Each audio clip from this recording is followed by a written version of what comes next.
Mike. I'm Brad. And this is Ministry Chemistry. Do you do a lot of editing? Once you start recording, do you have to then edit? If you're going to do this. Yeah! We'll have to edit. No, we pretty much straight shot. That's what we do. Perfect the first time. And edit right here. Here we go. Welcome back to another episode of Ministry Chemistry, where today, ladies and gentlemen, boys and girls, Big we news. have with us the one and only Joshua Peter Griffin. Wow, you got my middle name right. Your That was middle- impressive. Well, normally I say Joshua Evelyn Griffin for How I Met Your Mother, Ted Evelyn Mosby. Very good, yeah. Yeah, but no, you're Peter. No, I'm a Peter Griffin. That's true. From Yeah. Family Guy, for those of you that might know the reference. The lead character's name is Peter Griffin. For the so- non-Christians. For the non-Christians, that's right. I've never, of course, seen it, but I've heard. Did you ever go by JP, or did anyone try to make that happen? My brother's name, older brother, it was Jeremiah Phillip. So he actually, to this day, is known as JP. And then my sister, who was supposed to be a boy, they had a little surprise, was going to be John Paul Griffin. So they had a JP thing Real going. Christian my parents, families, very- yeah. all Bible names everywhere. That's yeah, good. Her name was Elizabeth Michael. What? So I know. That's not You even waiting for something else? like no, that's it. Julia Penelope or Yeah, something. nothing. No. No. So Awesome. Josh It's great to be on Griffin. the show. Thank you for having me. We're so glad you're here. And so you. for those listening who are like, who's Josh Griffin? Yeah, and why are we who the talking heck is to this him? dude? Everybody. We could do like the 30-second snapshot, but Sure. really, my one question is just, what's one thing you want everyone to know about you? I was in a movie with Tom Cruise. No way. Yeah. Oh, say more words. It was Vanilla Sky. in no, Eyes Wide Shut. No, oh my goodness, this show took a turn. It's a movie called Far and Away with Nicole Kidman, Ron Howard, and Tom Cruise. And They're Irish immigrants. They're Irish immigrants. Very good. And I play an extra in the film. And tonight we're at a winter retreat this week, where we're meeting to do the podcast. Tonight I'm going to show the clip from the movie that I was in. I'm So yeah, excited. basically going to melt faces because For a second, I thought I'm a I was celebrity. hoping you were going to Definitely. say it was the boxing scene, like where Tom Cruise. Oh, that'd be I'm awesome. like, man, were you the guy that Tom Cruise fought? That would have been amazing. I wish. No, there's a lot of Tom Cruise movies I wish I was in. Top Gun 2, Mission Impossible 1, 2, not 3. That wasn't a good one. But Right. yeah, but I know I was just far and away. 1995 called, and they want their movie back. So do you guys get together for like Christmas or whatever Ron L. Hubbard says he can celebrate? I was texting Tom the other day. Oh, Alien December. Tom Cruise. Sorry, you might have sorry. forgot. I forget I'm on a first name basis, and you guys might not be. I was texting Tom. No, we don't. But you and Nicole are tight, right? Tight, Like, Keith very Urban tight. comes over the Yeah. house, sings Yeah. all the time. Sing me some Christmas songs. Okay, so other than Josh being in a movie with Tom Cruise, Josh, why would people know you? Why are we so excited? I don't know why you're very, but I'm excited to be here. Honored to be on the show. I have written some books in youth ministry. I've taught youth ministry. I've been a youth pastor for 20-something years. I founded an organization called Download Youth Ministry, which helps youth pastors get resources, games, tools, fun, curriculum, videos, whatever that they need for their youth group on a regular basis. And I've worked at a very, very large church and a very, very small church. And right now I'm a brand new junior high pastor at a church just down the street from our house. Yes. So yeah, Good. so I'm in junior high ministry.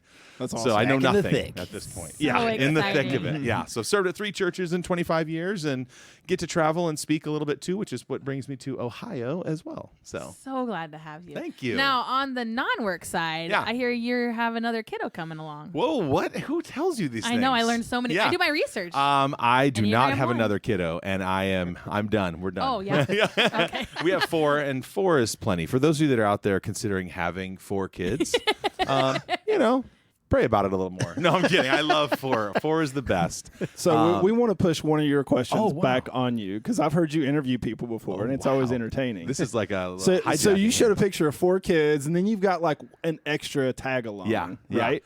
Yeah. So this is a kid in our circle of life that is just kind of has a crazy family story. And Yeah. so for a long season, we have invited him into our traditional family because his is broken and it's really messed up. There's no father figure.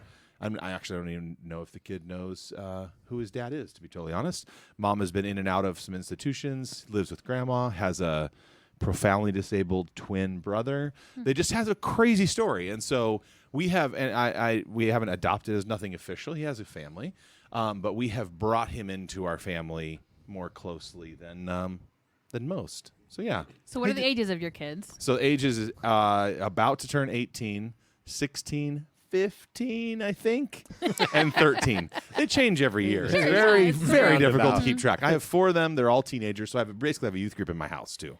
Enneagram lovers would like to know that Josh is a 7 if you haven't picked up on that they in the first know 5 already. minutes. All They right. know. They do. Yeah. And So, well, Which is- Josh as heard an my aside- comedic relief very somber there. So thank you for that. I Yeah, appreciate you're welcome. it. I got But, you. Yeah, but my yeah. question was, if you had to choose one of your kids to sacrifice, Oh, my goodness. which one is it going to be? I would sacrifice the oldest. He's seen enough. He got more time on this planet than everybody else. I'd be like, Christian, my son, you're done. That's it. Yeah, and he's named after me, so my name is Christian Joshua. So my name would die with him. But we do a nice honorable service. Yeah, it's been a It'd good be okay. run. Yeah. Sorry. But Just as an aside, if you are an Enneagram lover, the 7 is God's perfect number as well. So we're just a little closer to our Lord and Savior. that's not so how that works. So 1 is, you know what? I serve an audience of 1, not the Enneagram of 1. I just made that up right here. I'm going to use that again, yeah, I promise you should. You should totally use that again. If you are not a youth ministry person or in that world, don't worry. This episode is still for you because one of the best parts about getting to work in ministry is knowing Jesus, and you get to do that whether you work in ministry or not. You got it. And so, Josh, how did you come to know Jesus? And Yeah. I was born and raised in a Christian home. My parents were very, very conservative. My dad was a pastor, actually, of a ministry that you'll never hear of, and he never wrote a book. He was just a faithful man of God. My mom was an incredible woman of God. I talk about them like they're dead. They're both alive. And they still are, I think. Yeah. they're still incredible people. They're Yeah. wonderful people, but they're just like, to me, there's like a purity to people who serve and are never recognized, and it's unknown, and they just serve for the literally the love of Christ. And so faith that was taught in the pulpit was modeled at home. And I think that's, fairly rare. And I realize how difficult it is now as I am a pastor and people are going, well, hey, is your dad, is he really? So I get how difficult that is to be consistent with teaching those things publicly. That's the easy part. Leaving them out, especially in front of your kids, is really difficult. But my parents did.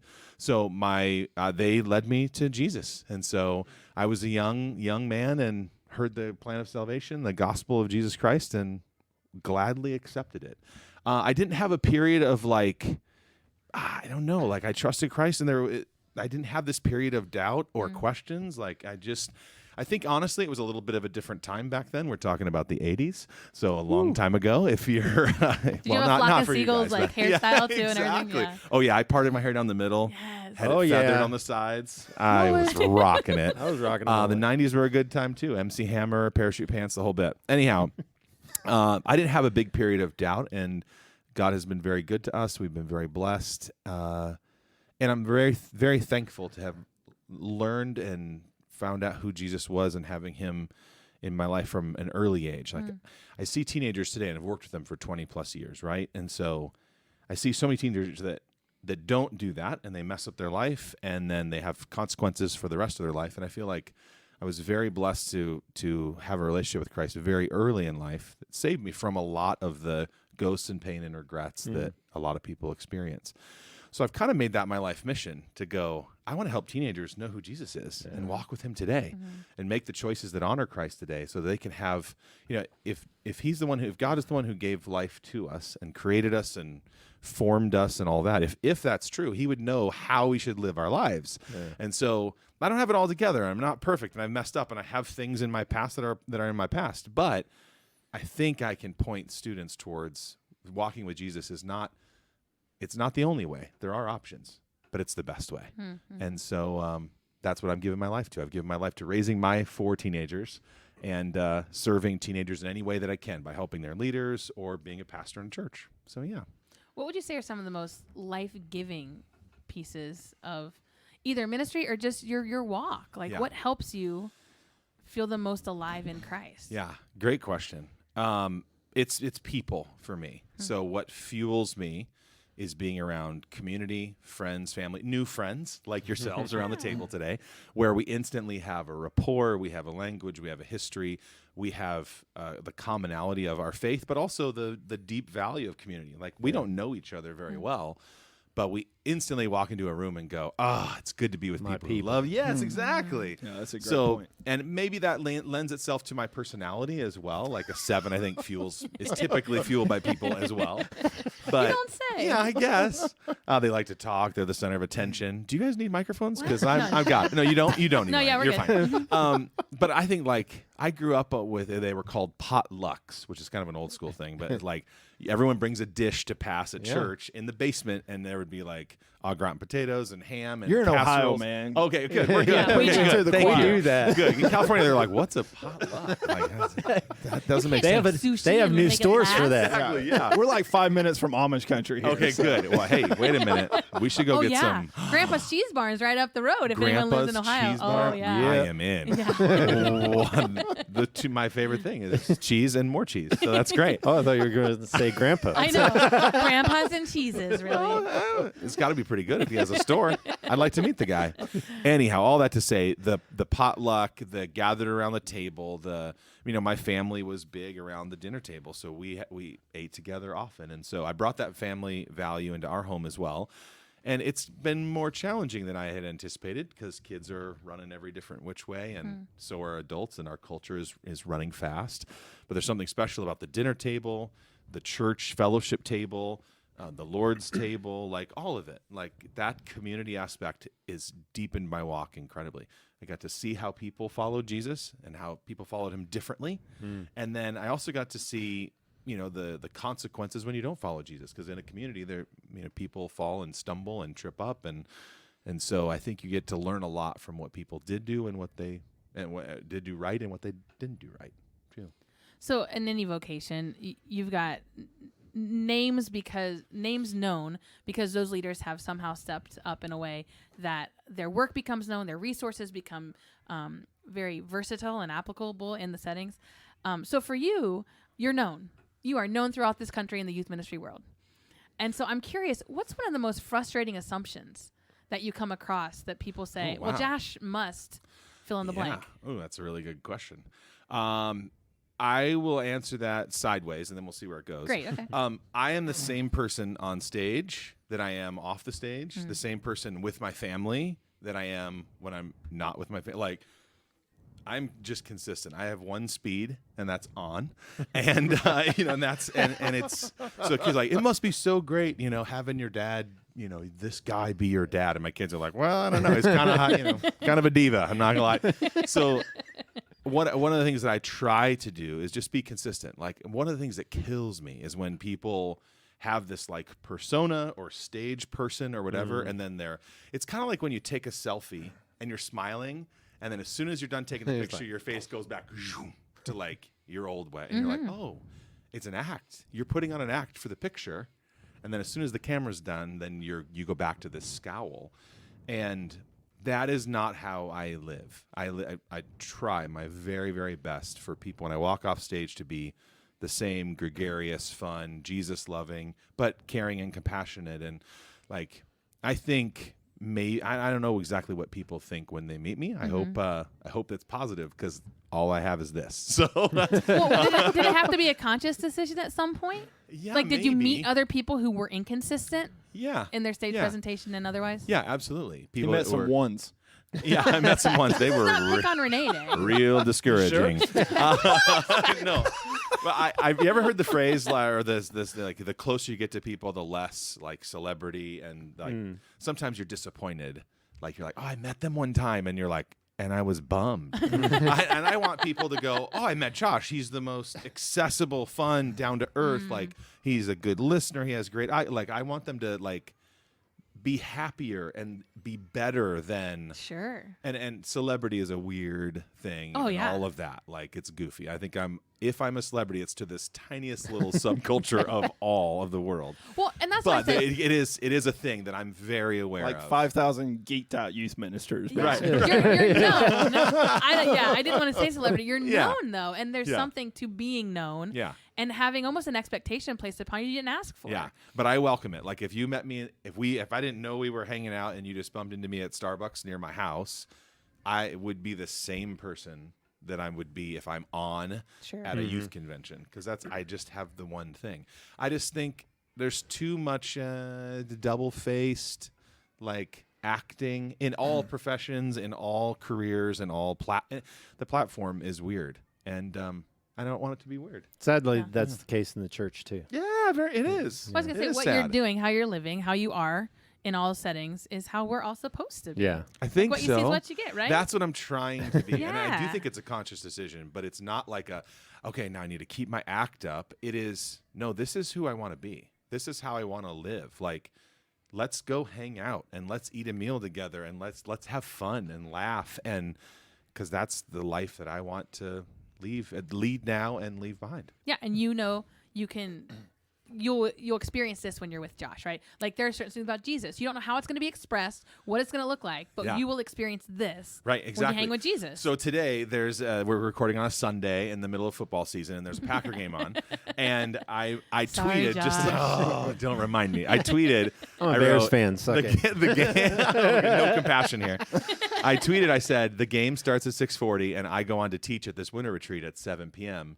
praying for the Spirit to move quickly.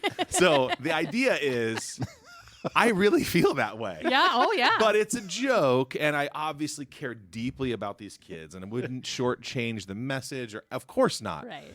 But I'm not gonna not make that joke because Yeah. it might offend somebody. This is who I am, Yeah. and I think it's really funny. And go Packers! What's funny? I That's a lot like thought Mike. That's a lot like Mike. Yeah. Oh, yeah. Well, I thought about this yesterday because I'm talking to Drew, the host of our gathering and kind of our leader, and Josh walks in, and I was like, "Hey, I'm Mike," and Josh was like whispering to Drew, "Oh, this is that Mike you wanted me to get you out."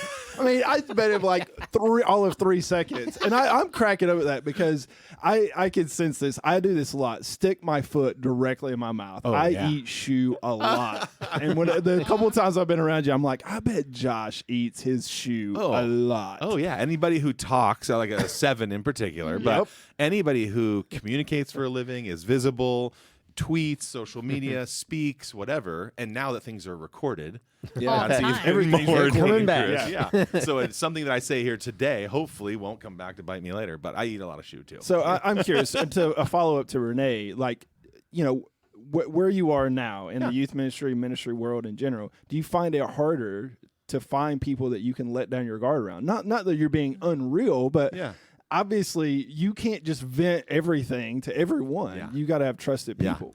It's a really, really good question. Yes is the short answer, of course. I would say people's motivation for proximity is really interesting. Like, people want to be close to you so that they can get some of the spotlight, or they Right. can get some of the platform. And I don't have any time for that. People that get close because they really genuinely care for me, I think is wonderful and the best. Some people want to get close to me to correct me, and to like police me. I don't really want that either. You're going to be a Packers fan. I'm going to be a Packers Like- fan, and I'm going to make jokes. I'll and love I'm you gonna in spite of it. take Whatever. risks. Whatever. I'm a movie star, guys. It's okay. I was with I know Tom Tom Cruise. Tom. Sorry. So, but I think someone who genuinely cares for me, mentors me, is not afraid to say the tough things to me, something that I can be honest with, because I do want to live in honesty all the time. But there is a level of honesty that I'm going to have with a crowd or with a gathering of youth workers or whatever that's different than when I'm like talking to a mentor or an accountability partner, of which I have. But if I'm honest with you, there's only a few. There's only a few people. Like in my circles, like as a outgoing person, I have a really big circle of friends and acquaintances and whatever, lots of social media interactions, all that. But when you really boil it down to this concentric circle of like inner core, there's only 3 or 4 people that really, really know the truest of me.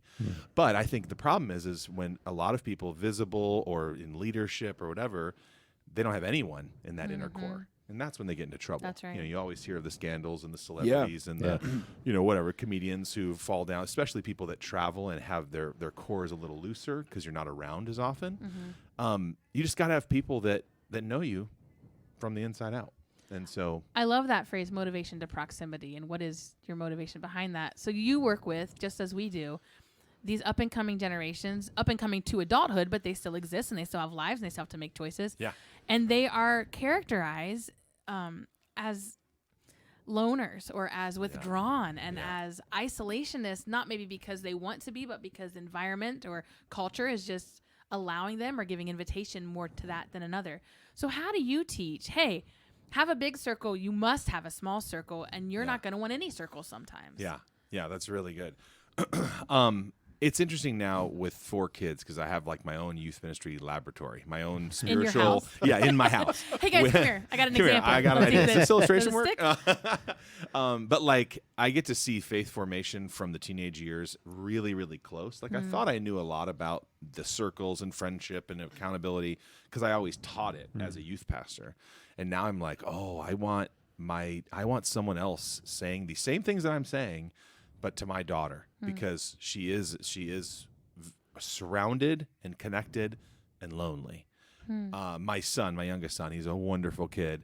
I would save him if I had to choose. Of the 4, I would kill. There's one to sacrifice, there's one Would to I save. kill them or sacrifice? Is this like an Abraham and Isaac thing? Anyhow, sorry. I'm sure he's grateful. Yeah. You would live, son. We'd find a ram in the thicket. You'll be all right. But he is. There's a longer story to his development and whatever. But he's lonely. Like he doesn't have that group of friends. And so I think also teaching patience of developing that core of friends, like you don't just get those. Some people do, and you look at them and you're like, how did you get those great people who stand beside you? But I think it takes time. I think it does take intentionality, which our culture does not teach. Like go find and seek out mentors, relationships. That's what the church is all about. We put small groups of students with a small group leader, a life group leader, a Sunday school teacher, or whatever. We're teaching them you need this type of figure in your life. And so I think it's learned, I think it's taught, and I also think it's modeled. So if we don't have that as leaders in the church or leaders in ministry or just Christians, if we don't have that inner circle of people who would die for you, people who would say the things that make you want to die, whatever, like the true, authentic. I was talking to somebody the other day, and they were going to the airport, and they have a ton of friends, and they couldn't find someone to take them to the airport. Yeah. And I was like, it's 13 miles. And granted, in California, that's about a 3-hour drive.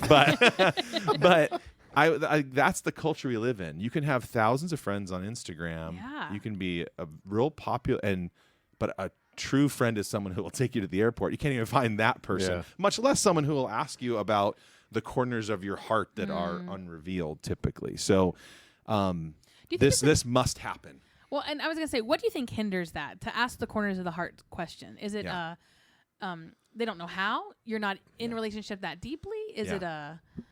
Yeah, those are all really good questions. I mean, they're uncomfortable questions for sure. I think we're taught to be perfect. We're taught to have it all together. A Christian period, but especially a Christian leader, can't have any weaknesses. So I can't be human. I have to be divine. And I am not the Savior. We have one. His name is Jesus, and I follow him.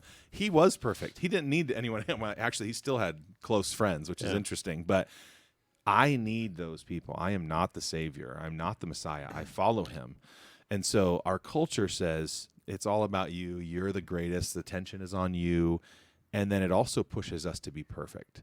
And nobody is. So one of the things I love about Christianity since I was born to present is I think I grew up in you have to have it all together. You can never show weakness. You can never be human. You can never. We're just like the legalistic. Legalistic. We're totally fake. You know. And I think we've moved past that to authenticity. I hope that we have. Thanks, hope Brene. Yeah, exactly. Brene, if you're listening, you can come on anytime. Thank you.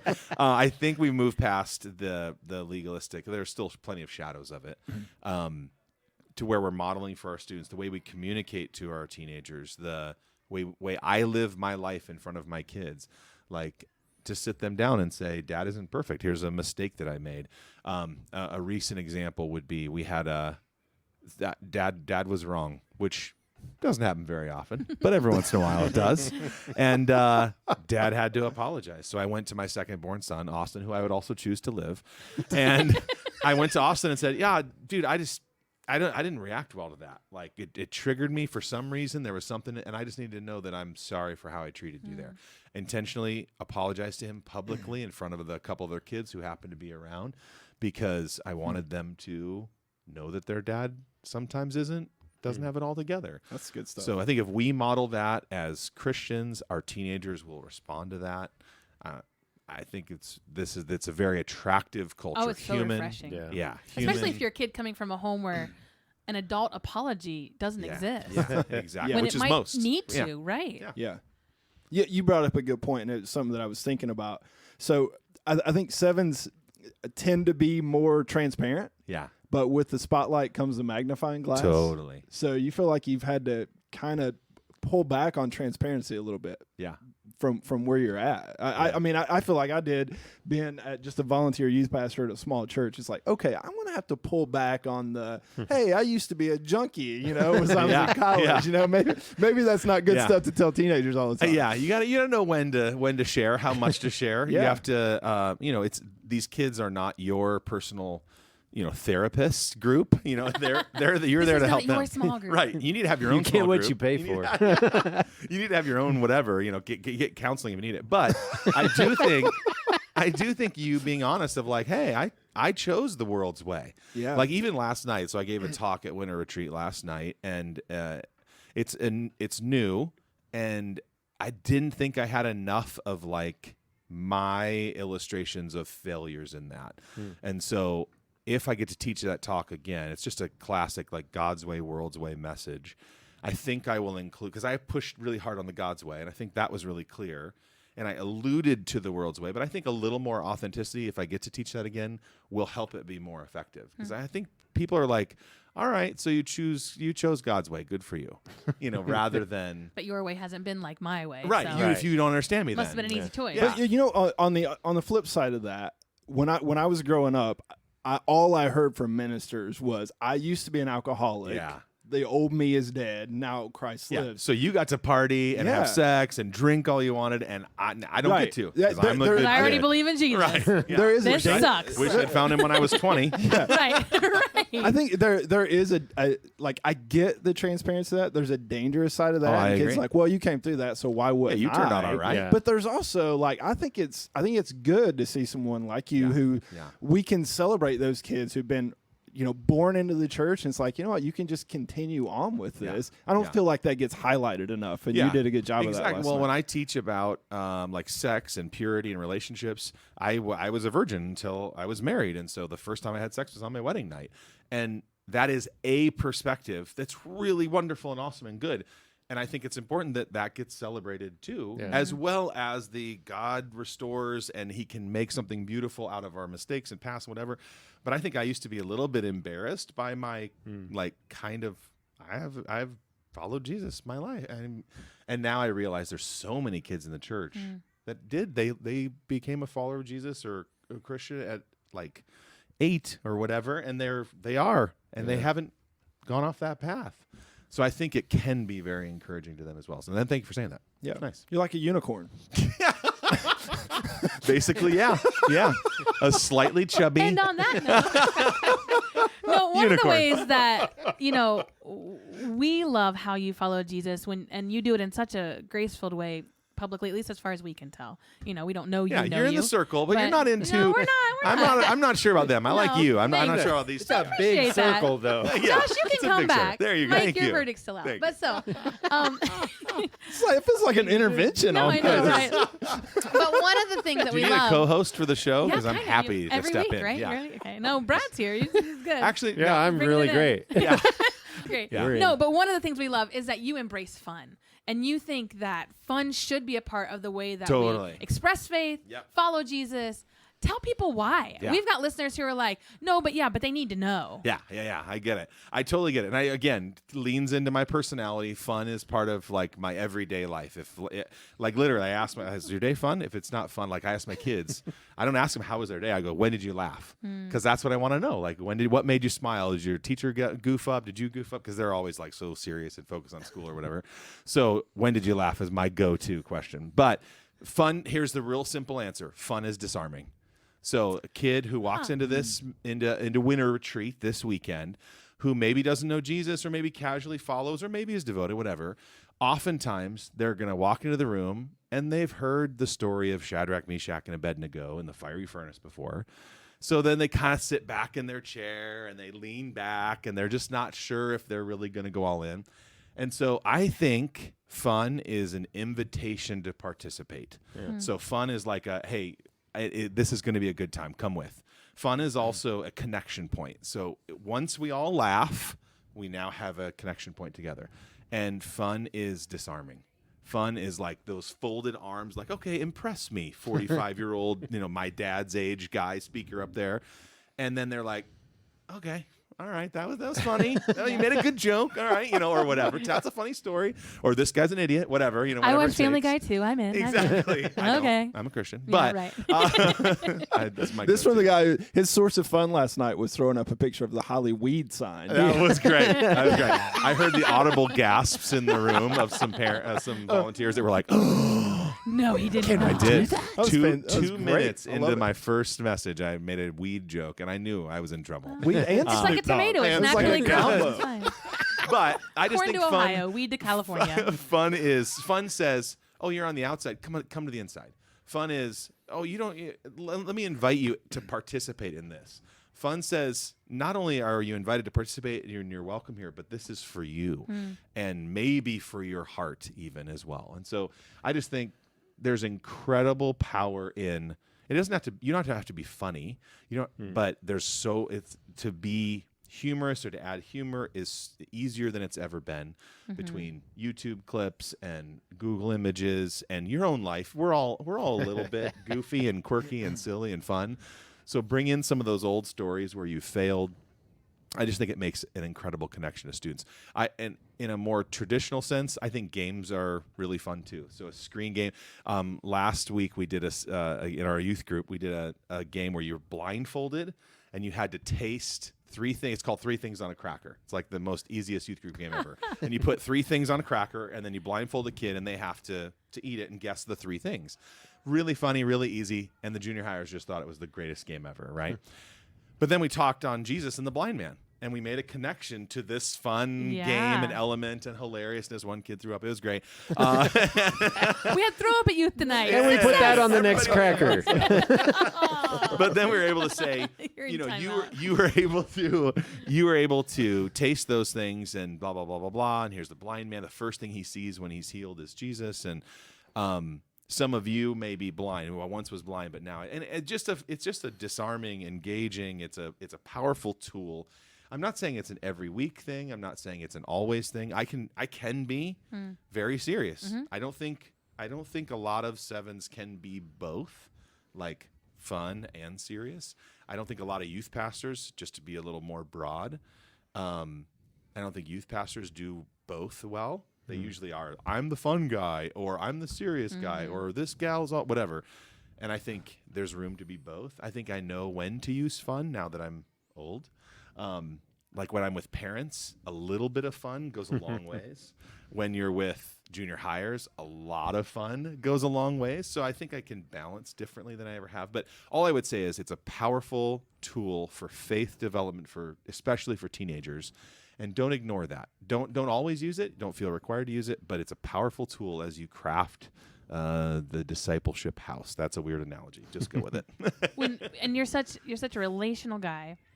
If I have to force choice you, if it's a would you rather question, in your own home with your own family, each week you get one night. Are you doing a game night with them, or are you doing family dinner? Oh. What about both? Can we do a game during dinner? No, because there's 2 core things in play, right? Like there's conversation and vulnerability, possibility, but then there's connectional. Oh, this is too fun hard and of a laughter. question. I give up. I fold. That was harder than sacrificing your own I'd kid. kill a by the kid way. like I know. that. It's like on it. But game night or dinner together. Like dinner together's fun, but dinner usually like tangents off. And I'm gonna say game night if I have to choose. Okay. I'm gonna say game You can night. have snacks at game night. Snacks at game night, and I would make a really long game because dinner's over fast. I eat like a wolf, so it'd be fun to. Like, that was a great meal. We just sat down. Amen. Oh, it was good. So yeah, I would say game night. Like we play bananagrams. It's a silly, stupid game. Like little tiles on the crush table, right? It's so bananagrams, fun. yeah. I'm not very good at it, but I'm terrible at it. I love the camaraderie, the laughter, the fun. Even my wife, this Christmas a few months ago, she we got a puzzle from one of our kids, and I was like, lamest present ever. Why not a video game? Or, I bought my kids like Harlem Globetrotter tickets. And I'm like, let's go have an experience together. Yeah. But the puzzle was a beautiful, powerful tool. You're forced to sit down, and we threw on Christmas music, and they put together a 1,000-piece puzzle. I'm Good for you. not my jam, but the conversations, the laughter, it was pretty cool. Talk about an example in patience in relationships. Exactly. Like, there it Trying is. desperately. Yeah. So all that to say, thank you for having me as a guest on the show, all that stuff too. But I think sometimes when someone comes on on a podcast or whatever, they're given some platform, you might get the illusion that they have it all together. So I would just add one disclaimer as we pull it all together. I don't have it all together. But I'm working really, really hard, super intentionally to raise my kids to love and follow Jesus, be faithful to my wife, and do good youth ministry. And so I just would hate for anyone to be like, wow, that dude, that was so... No, I don't have it all together. Yeah. But I'm working hard to make sure that I'm following Jesus as best I can and leading my home that way. And that's the invitation that I would say to anyone who's listening, whether you're investigating who Jesus is, whether you're a student, whether you're a youth, or whatever your journey is, be committed to following him and walking with him every day. That's the key. And I think have some fun along that journey too.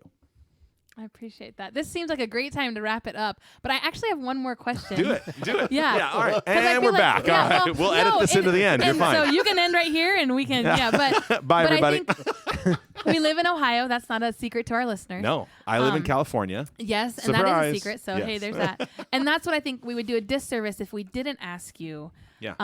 What could you teach a Midwesterner about Christian culture on the West Coast? Because there's a lot Interesting. of assumptions. Yeah. And a lot of lenses through which we say the liberal Californians. Yeah. Not necessarily the Yeah, that's a really, really homegrown. great question. So how would you tell us to, hey, Yeah. there's brothers and sisters on the West Coast loving Jesus? Totally. Well, for perspective, I'm a Midwest boy at heart, born and raised right outside of Green Bay. So that's why I'm a Okay, Packer there fan. it Go is. Pack, go. And I have family in the Midwest. Like the Midwest is my home. I think I'm probably more Midwest than California, even though we've lived there almost 20 years. Here's what I would say. There is a ton of people who love Jesus all over this country as I get to travel and speak and all that. But California has a ton of Christians. And so, yeah, it's not fair to write it off as the West Coast and left coast and all that. There's a ton of people. God's doing incredible things. The winter camp that my junior high kids are at this week, 16 of them and trusted Jesus Christ as their Savior this weekend. Like God's moving in That's great awesome. ways. So in our adult services, people went forward, and it was awesome. So huge churches, little churches, all sorts of different. I mean, every flavor of church in the world is in California. It's pretty wild, but Christianity is alive and well in the world, but also in California. And you know what? It's a nugget we'll end on, and I know it seems goofy, but I just wanted a perspective that we Yeah. don't often get. And so Yeah. thank you for that. Absolutely, I love it. Hey, gang, if you've been listening this whole time, we really appreciate that. We appreciate Josh's time today as well. Absolutely. If you're still listening, you need to find Well another done. hobby. Yeah. Go plan a game night Yeah. with your family. Yeah, I hope- That's the challenge this Hope you're week. driving somewhere, because What? otherwise you've wasted some serious time. We got some Chicago listeners on the train. There you Hey, shout go. out to Yeah. them. Happy commute. That's right. Listen, hey, plan a game night with some people, your inner, your outer circles, however it can be, to build some relationships this week. Yeah, get a community around your kids. Be a part of the community in your church. If you're not in a church, get involved right away. Go to youth group, whatever that looks like for you. Community's it. Yeah. I love it. And go watch Far and Away. That's right. Look for me. You guys, if you're here tonight, We're you'll here. see me. You'll see me. That's so great. For Ministry and Chemistry, I'm Renee. Still Mike. Josh. And Brad. We'll talk to you next time. I didn't know I could be part of the ending. That was so cool.